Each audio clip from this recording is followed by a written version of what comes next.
ஞானமாக பேச வேண்டும். நாம பேசுகிற வார்த்தைகள் புத்தியனமா பேசிடக்கூடாது.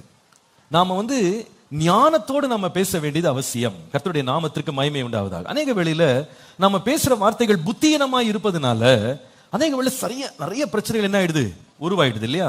சில பேருக்கு அதனாலதான் பாருங்க, இந்த ஞானம் இல்லாததுனால அவங்க பேசுற வார்த்தைகளால உண்டாகிற பாதிப்புகளை சீர்படுத்துவதற்கு அது ரொம்ப வருஷம் என்ன ஆயிடுது, ஒரு புத்தியனமான பேச்சு.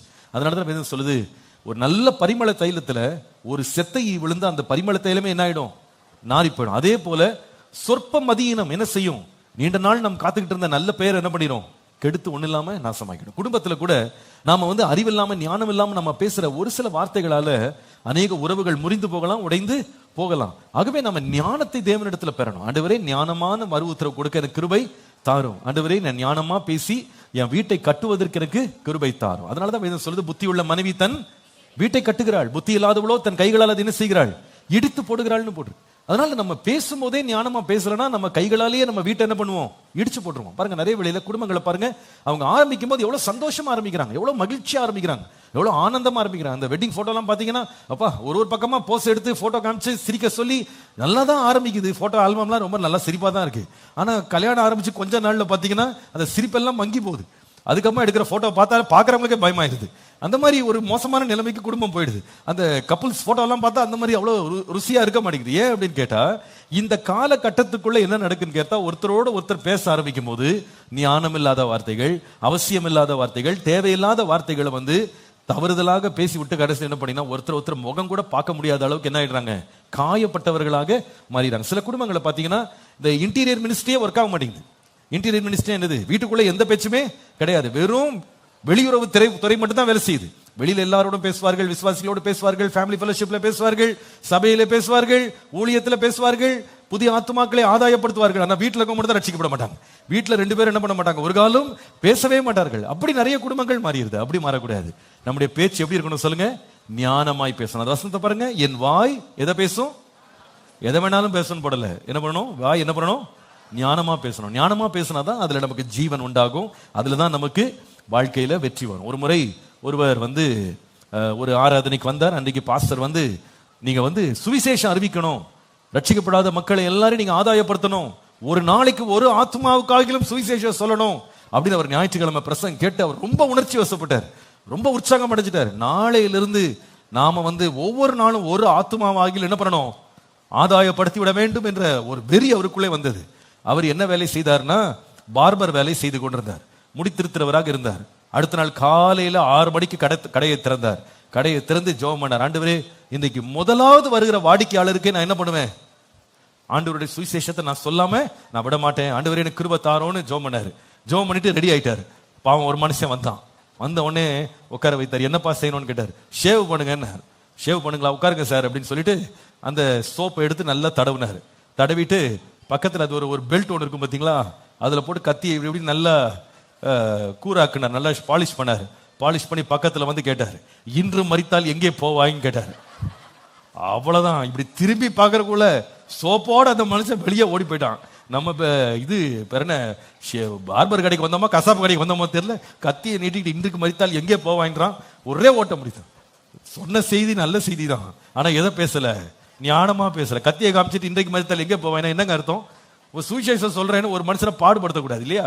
அப்ப இதுல என்னன்னா, ஞானமற்ற பேச்சு. ஞானம் இல்லாம பேசும்போது நம்ம சொல்ல வந்ததை நம்ம என்ன பண்ண முடியாது, சொல்ல முடியாது. அதே வேளையில நம்ம வீட்டுல கூட அநேக வேளையில நம்ம சொல்ல வேண்டிய காரியங்களை சொல்ல வேண்டிய நேரத்துல சொல்லாம, சொல்ல வேண்டிய ஆள்கிட்ட சொல்லாம, சொல்ல வேண்டிய விதத்துல சொல்லாம இருந்தா அது என்னவாயிடும், தவறான ஒரு செய்தியாக மாறிவிடும். அதனால வேர்ட்ஸ் சொல்லும்போது விஸ்டம் எப்போ தேவை, எதுக்கு தேவைன்னு சொன்னா, you have to speak the right words at the right time to the right people in the right manner. எழுதிக்கிடுங்க. வார்த்தை எப்படி பேசணும்னா, சரியான வார்த்தை பேசணும், சரியான நேரத்துல பேசணும், சரியான நபர்கிட்ட பேசணும், சரியான விதத்துல பேசணும். இது 4 மேட்ச் ஆகணும். ஒன்னு தப்பானா கூட பிரச்சனை தான். என்ன பேசணும் சொன்னேன், சரியான வார்த்தை, சரியான நேரத்தில், சரியான மனிதர்களிடத்தில், சரியான விதத்தில் பேச வேண்டும். இதுல ஏதாவது ஒண்ணு தப்பா இருந்தா கூட பிரச்சனை தான். அதாவது உதாரணமா சொல்றேன் பாருங்களேன், சரியான வார்த்தை தான், ஆனா தவறான நேரத்துல பேசினா அதுல பிரச்சனை வந்துடும். நானும் என்ன பண்ணேன், ஊழியம் புதுசு, நான் அப்பதான் ஊழியத்துக்குள்ள வந்திருக்கேன். அப்போ நம்ம சபையில ஒரு யூத்ல இருந்த ஒரு பெண் பிள்ளை, அவளுடைய தம்பி ஒரு சின்ன ஆக்சிடென்ட்ல அவன் இறந்துட்டான். அப்போ அவங்கள வந்து அவங்க அடக்கம் முடிஞ்ச பிறகு அவங்கள விசாரிக்கிறதுக்காக நான் போயிருந்தேன். அப்போ அடக்கத்துக்கு போயிட்டு அவங்கள வந்து விசாரிச்சு அன்பா அவங்ககிட்டலாம் ஆறுதல்லாம் சொல்லிட்டு அவங்க வீட்டாரெலாம் இருந்தாங்க, வயசானவங்களாம் இருந்தாங்க. அப்போ நீங்க கவலைப்படாதீங்க, நான் ஜெபம் பண்றேன், ஜெபம்லாம் பண்ணிட்டு வெளியே வரும்போது போயிட்டு வரேன் அப்படின்னு. அங்க ஒரு வயசான பாட்டி அம்மா இருந்துச்சு. இங்க வா அப்படின்னு கூப்பிட்ட விதமே எனக்கு ஒரு மாதிரி இருந்துச்சு.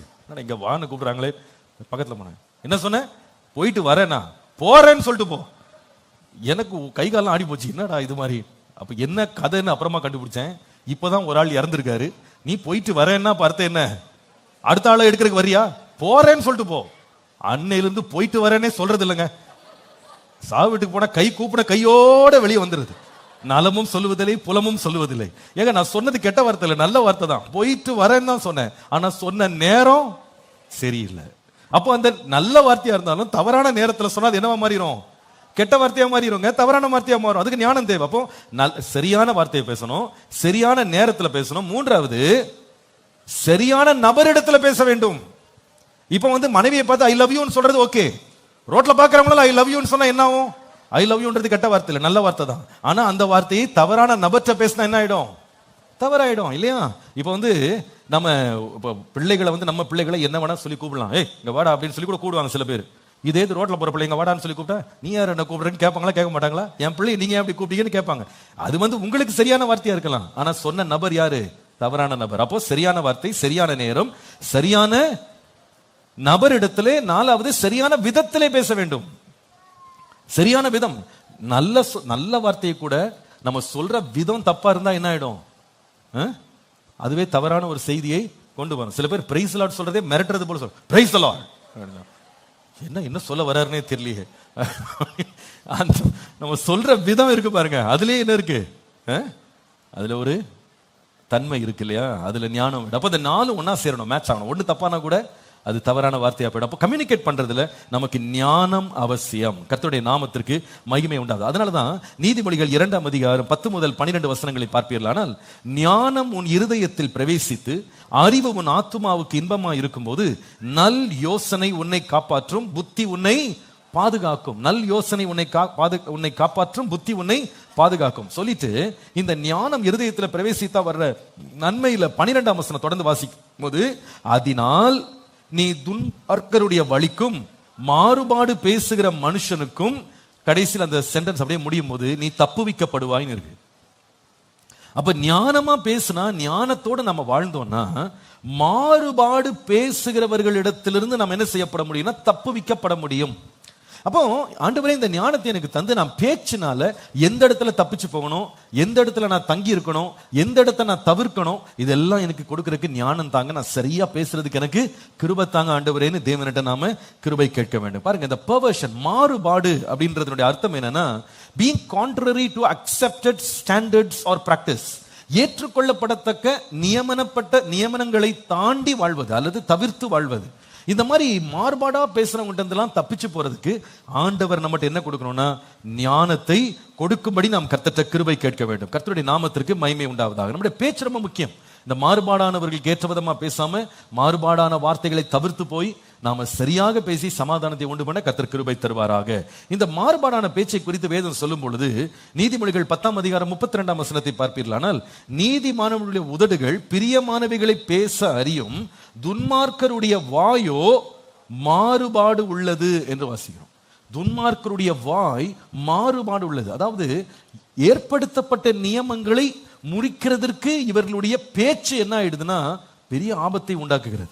காரியங்களை மாறுபாடா மாற்றுறதுக்கு இவங்க ஞானமற்ற பேச்சுக்கள் காரணமாக முடியும். கர்த்தருடைய நாமத்திற்கு மகிமை உண்டாவது. அதாவது இந்த ஞானம் இல்லைன்னா நாம வந்து நிறைய சட்ட திட்டங்கள் பிரமாணங்களை கூட முறிச்சிட முடியும்.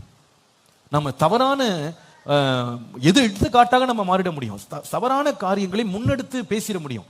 ஞானம் இல்லாம பேசணும்னா நம்ம தவறான செய்தியை நாம கொடுத்து விட முடியும். பாருங்க, சில வேளையில வீடுகளில் கூட நம்ம ஞானம் இல்லாம நம்ம பிள்ளைகள்கிட்ட பேசுவோம்னா அந்த பேச்சுக்களால பாத்தீங்கன்னா நம்ம தவறான செய்தியை கூட நம்ம பிள்ளைகளுக்கு என்ன பண்ணிட முடியும், கொடுத்து விட முடியும். உதாரணமா, அம்மா அப்படிதான்டா, அப்பா அப்படிதான்டா அப்படின்னு சொல்ற வார்த்தைகள் நம்ம சரியாம பேசிடுறோம். ஆனா இது கேட்கிற பிள்ளைகளுக்குள்ள என்ன உண்டாக்குது? அவங்க வாழ்க்கையில மாறுபாடுகளை உண்டாக்குது இல்லையா? நம்ம தெரியாம செய்த கோபத்துல அல்லது ஒரு சாதாரண அம்மா அப்பா எப்பவுமே அப்படிதான்டா, அப்பா எப்பவுமே அப்படிதானே? பிள்ளைங்கிட்ட அப்படி சொல்லிடுறோம் பாருங்க. அந்த பிள்ளைங்க மனதில் நாம சாதாரணமா சொல்லிட்டு போயிடும். ஆனா அந்த ஞானமற்ற பேச்சினால பாதிக்கப்படுவது பிள்ளைகள். அந்த பிள்ளைங்க அடுத்த முறை அம்மாவை பார்க்கும்போது அப்பாவை பார்க்கும்போது அவங்க மனதில் என்ன ஆயிடுது? ஓ, இவங்க இப்படிதான் போல இருக்கு, இவங்க சரியானவர்கள் அல்ல, தகுதியானவர்கள் அல்ல அப்படின்னு சொல்லி இந்த பிள்ளைங்க அந்த பெற்றோரை கனக்குறைவாக, மரியாதை குறைவாக பார்ப்பதற்கு அது என்னவாயிடுது? ஒரு காரணமாக மாறுது. அப்ப ஆண்டவரே, எனக்கு அந்த இடத்துல பேசுறதுக்கு எனக்கு என்ன தாரும்?